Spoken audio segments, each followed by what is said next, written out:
पनौती पनौती। इस देश को 2014 से पनौती लगी है। तो जो स्वयं पनौती है वो तो पनौती दुनिया को देखेंगे ही देखेंगे। जिस परिवार से आते हैं उसकी सारी मर्यादा तार। And after all he is prime minister है वो हमारे इंडिया का। तो कुछ लोगों का पैदा होना ही पनौती होता है। मोदी जी हैं और रहेंगे, बल्कि मोटिवेट करने के लिए स्टेडियम में आए। राहुल गांधी माफी मांगे इसके लिए। तो कांग्रेस नेता राहुल गांधी पर चुनाव आयोग ने कारण बताओ नोटिस जारी किया है, जिस पर लगातार चर्चाएं चल रही हैं कि पनौती है क्या। इस तरह के लगातार अपमानजनक शब्दों का प्रयोग राहुल गांधी ने किया है। जिस तरह से लगातार विपक्ष हमलावर जो कि पीएम मोदी पर है और लगातार ऐसे शब्दों का प्रयोग कर रहा है, और इसी को लेकर तमाम चर्चाएं चल रही हैं कि आखिर राहुल गांधी इस तरह के बयान लगातार क्यों देते हैं। आइए आपको पूरी रिपोर्ट दिखाते हैं कि मामला आखिर है क्या और विपक्ष इस पर किस तरह से हमलावर है। कांग्रेस नेता राहुल गांधी को पीएम मोदी के खिलाफ पनौती मोदी वाली टिप्पणी पर चुनाव आयोग ने गुरुवार को झटका दिया है। उन्हें आयोग ने कारण बताओ नोटिस भेजकर शनिवार यानी आज शाम 6 बजे तक जवाब देने को कहा है। आपको बताते चलें कि बीजेपी ने बुधवार 22 नवंबर को ही कांग्रेस नेता राहुल गांधी के खिलाफ चुनाव आयोग में शिकायत दर्ज कर कार्रवाई की मांग की थी। दरअसल राहुल गांधी ने विश्व कप क्रिकेट के फाइनल मैच में ऑस्ट्रेलिया से भारत क्रिकेट टीम की हार के बाद पीएम मोदी के खिलाफ पनौती शब्द का इस्तेमाल किया था। चुनाव आयोग को सौंपे गए अपने ज्ञापन में उन्होंने कहा कि झूठ का जाल फैलाने में लिप्त कांग्रेस अध्यक्ष और राहुल गांधी की टिप्पणियां इन अपराधियों के खिलाफ आपराधिक कार्रवाई शुरू करने और सख्त कार्रवाई करने की मांग करती है, क्योंकि उनके आचरण में नैतिक के साथ साथ चुनाव कानूनों और आचार संहिता के दिशा निर्देश के लिए कोई भी सम्मान नहीं है। इसी मामले को लेकर पूर्व केंद्रीय मंत्री रविशंकर प्रसाद ने टिप्पणी की है। आइए आप भी सुनिए कि राहुल गांधी पर रविशंकर प्रसाद ने क्या कुछ कहा। कि जिस परिवार से आते हैं उसकी सारी मर्यादा तार तार करते हैं। मैं नहीं कहूंगा, ये बहुत ही भर्त्सना योग्य टिप्पणी है, शर्मनाक है। राहुल गांधी माफी मांगे इसके लिए। माफी तो मांगते नहीं, आपको मालूम है कोर्ट की डांट पड़ती है तो वहां माफी मांगते हैं, तो उसमें क्या कहा। लेकिन इन सबों का जवाब देश की जनता देगी। राहुल गांधी ने राजस्थान में एक चुनावी रैली को संबोधित करते हुए कहा था, पीएम मोदी का मतलब पनौती मोदी है।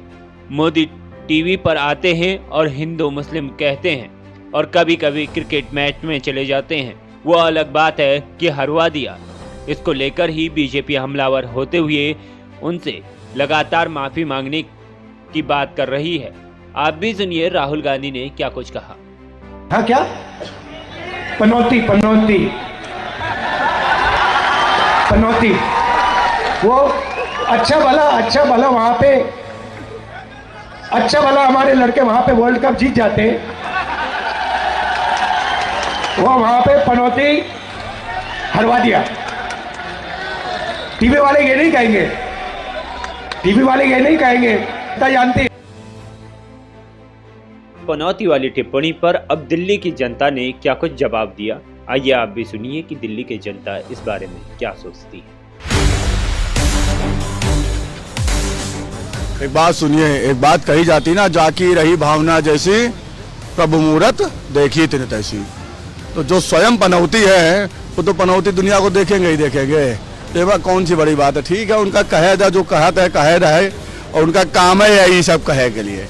ठीक है, उनका काम है जितना वो यही सब करिए उतना बढ़िया प्रचारक बनिए। वो बीजेपी के बेहतरीन प्रचारक हो गए हैं। अब जिस बंदे ने पनौती वर्ड कहा है, बेचारा वो अभी आपने सबने देखा होगा 6 महीने पहले वो करोल बाग के वो मार्केट में बुलेट के नट कस रहा था। भाई तू अपने नट कस ले, बुलेट के नट कैसे कसाए हैं। मुझे ये बिल्कुल गलत लगता है कि एक देश के प्रधानमंत्री के लिए हमें थोड़ा सा रिस्पेक्टफुल और मतलब थोड़े से रिस्पेक्ट के साथ बात करनी चाहिए, क्योंकि अगर हम अपने देश के लीडर जो कि हमें ग्लोबल रूप में दिखा रहे हैं, अगर हम उनके बारे में ऐसे बात करेंगे तो फिर हमारे ख्याल से बाकी लोग भी हमारे खुद के लीडर की कोई रिस्पेक्ट नहीं करेंगे।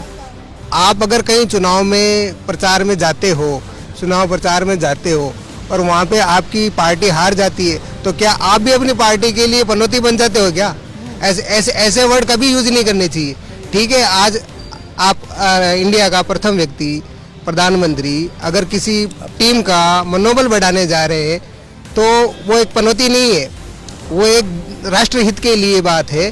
तो राहुल जी को ये सोचना चाहिए कि ऐसे वर्ड यूज नहीं करके देश के लिए, अपनी टीम के लिए कोई मनोबल बढ़ाने वाली बात करना था। आप कि देश के प्रधानमंत्री को इस चीज़ के अंदर इंडल्ज कर रहे हो, जस्ट लाइक स्पोर्ट है, क्रिकेट एक स्पोर्ट है जिसके अंदर हम लोग इतना अच्छा परफॉर्म करते आ रहे थे पूरे टूर्नामेंट में, उसमें हमें एट द एंड फेस करना था। वो होता है एक हार्ड लक होता है, तो इंडिया का उस दिन नहीं था, ऑस्ट्रेलिया उस दिन जीत गई, तो वहाँ पे हम किसी पॉलिटिशियन को या फिर किसी और पर्सन को ये नहीं बोल सकते कि हाँ ये पनौती है, इसकी वजह से हम लोग हार गए। And after all he is an prime minister है वो हमारे इंडिया का, तो उनके लिए इस तरह के शब्द यूज़ करना इज़ नॉट राइट।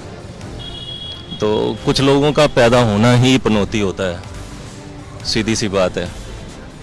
देश के लिए पनौती आज तक किया किसी बंदे ने जिसने कुछ नहीं है, तो वो दूसरे ऐसे आदमी को जो इतने साल सीएम रहा हो और 10 साल लोगों के लिए प्रधानमंत्री रहा हो, ठीक है, आगे भी इन फ्यूचर हो सकता है वही आएंगे, कोई दिख तो रहा नहीं है, तो ऐसे व्यक्ति के लिए पनौती कहना बहुत शर्मनाक है। कभी कुछ बोलेगा कभी कुछ बोलेगा, उसको तो बोलने का कोई ढंग नहीं है, और उसको लोग सही भी नहीं करते हैं जो ये आदमी सही है। वो देश के लिए कुछ नहीं है, वो मोदी जी हैं और रहेंगे। और उनको जो ये मैच के जो कह रहा है ना, एक गलत बोल रहा है। 2 खलीफा लड़ता है, एक खलीफा तो थोड़ा सा है, तो बात वही है, ये सब कहने की बात है बाबू। मोदी जी को कुछ भी अगर ये जो 10 साल में किए हैं ना, ये 70 साल में कांग्रेस नहीं किया, बहुत डुबाया है। नहीं तो चीन हमसे पीछे होता, चीन हमसे पीछे होता भैया। आज जो ये 10 साल में जो मोदी जी किए हैं ना, ये बहुत अच्छा किए हैं भैया, आज दिखाई पड़ रहा है, दुनिया देख रहा है, समझ रहा है। वो हमारे देश के प्राइम मिनिस्टर है, तो उन्होंने थोड़ी ना क्रिकेट खेला है, क्रिकेट तो हमारी टीम ने खेला है। तो जो भी क्या कहते हैं नोक झोंक रही है वो हमारी टीम द्वारा ही रही है, तो उस पर प्रधानमंत्री का कोई रोल नहीं बनता। वो तो उनको बल्कि मोटिवेट करने के लिए स्टेडियम में आए, तो मेरे को नहीं लगता कि उनका जो उन्होंने वर्ड यूज़ करा पनौती वर्ड, उनको बोलना चाहिए था। और वैसे भी वो कुछ बोलने से पहले सोचते हैं नहीं। पिज्जा संस्कृति वाला व्यक्ति एक आंवला रोटी खाने वाले व्यक्ति से कैसे लड़ाई लड़ सकता है? वो भी राजनीतिक रूप से सक्षम जो व्यक्ति हो, जो ग्रास रूट लेवल से उठा हो, उससे एक पिज्जा संस्कृति वाला आदमी कैसे लड़ेगा? उसने आंवला रोटी खाई है, वो जमीन पे सोया है, वो पैदल चला है, उसने परिश्रम किया है, तब इस रास्ते पर आया है। वो उस आदमी से एक ऐसा आदमी जिसका ये मन मस्तिष्क में ये सोचता है कि वही सर्वे सर्वा है और कुर्सी, प्रधानमंत्री की कुर्सी पर मेरा अधिकार है। आज का युवा वर्ग इतना होशियार और पढ़ा लिखा है कि हर बच्चा हमारे देश का इतना योग्य है कि वो राहुल से तो ज्यादा ही प्राइम मिनिस्टर बन सकता है। इसी पनौती वाली शब्द पर शिवसेना सांसद संजय राउत ने भी टिप्पणी की है। आप भी देखिए पूरी रिपोर्ट में कि आखिर संजय राउत ने इस तरह के बयान देकर क्या गलती कर दी है। इस देश को पनौती की पीड़ा शुरू हो गई है। ये किसी व्यक्ति के बारे में हम नहीं बोल रहे, और भारतीय जनता पक्ष ने ये दिल पर नहीं लेना चाहिए। बीजेपी ने पनौती शब्द पूरे विश्व में और देश में इस्तेमाल किया जाता है, और खास करके जो अपने आप को हिंदुत्ववादी समझते हैं उनको तो पनौती शब्द का इतना नफरत नहीं होनी चाहिए। अपने हिंदुत्व के कोश में पनौती शब्दों को बहुत महत्व है, आपको मालूम नहीं? आप नेपाल में जाइए, आप बनारस में जाइए, आप समझ लीजिए पनौती का अर्थ क्या है, और बाद में ये सब FIR वगैरह लॉन्च करने का काम कर लीजिए। इस देश को 2014 से पनौती लगी है, वो 2024 में पनौती खत्म हो जाएगी। कभी 7.5 लगती है, उसके बाद पनौती लगती है, फिर छोटी पनौती लगती है। ये सब हिंदुत्व की संकल्पना है। ये हमारे हिंदुत्ववादी जो लोग बैठे हैं, अपने आप को हिंदुत्ववादी मानते हैं, उसने पनौती का एक विश्लेषण और अभ्यास करना चाहिए। तो पनौती शब्द किस तरह से लगातार वायरल हो रहा है और इस पनौती का मतलब क्या है, आप भी कमेंट सेक्शन में जाकर जरूर बताइए कि आखिर जिस तरह से पीएम मोदी पर इस तरह की अपमानजनक शब्दों का प्रयोग किया जा रहा है, ऐसे नेताओं पर क्या कुछ कार्रवाई होनी चाहिए और जिस तरह से लगातार ये पनौती शब्द का यूज हो रहा है उस पर आपका क्या कुछ स्टैंड है? आप भी कमेंट सेक्शन में जाकर जरूर बताएं कि क्या कुछ आपकी राय है और पनौती है क्या